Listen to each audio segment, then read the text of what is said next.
വ്യക്തിജീവിതങ്ങളെയും കുടുംബജീവിതങ്ങളെയും ഒരേപോലെ താറുമാറാക്കുന്ന ലഹരി ഉപയോഗം ഇന്ന് സമൂഹത്തെ കാർന്നു തിന്നുന്നൊരു മാറാവ്യാധിയായി മാറിയിരിക്കുകയാണ്.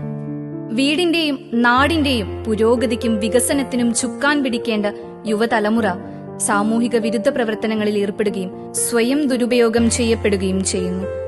മാതാപിതാക്കളുടെ അഭിമാനമായി മാറേണ്ടവർ തരം താഴ്ന്ന് സമൂഹത്തിന് തന്നെ അഭിമാനക്ഷതമായി മാറിക്കൊണ്ടിരിക്കുകയാണ്. ഒരു ചതിക്കുഴിയിലും വീണുപോവാതെ, ഒരു മായാവലയ ശൃംഖലകളിലേക്കും ആകർഷിക്കപ്പെടാതെ, ഭീഷണിയുടെയോ പ്രലോഭനങ്ങളുടെയോ കാരിയർമാരായി തീരാതെ, സ്വന്തം നിലപാടിലും കാഴ്ചപ്പാടുകളിലും ഉറച്ചു നിൽക്കാൻ ഇന്നത്തെ തലമുറയ്ക്ക് കഴിയണം.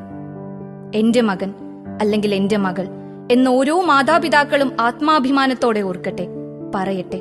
തീരാ ദുഃഖത്തിൽ നിന്ന് അവർക്കൊരു മോചനമുണ്ടാകും എന്ന് നമുക്ക് പ്രത്യാശിക്കാം.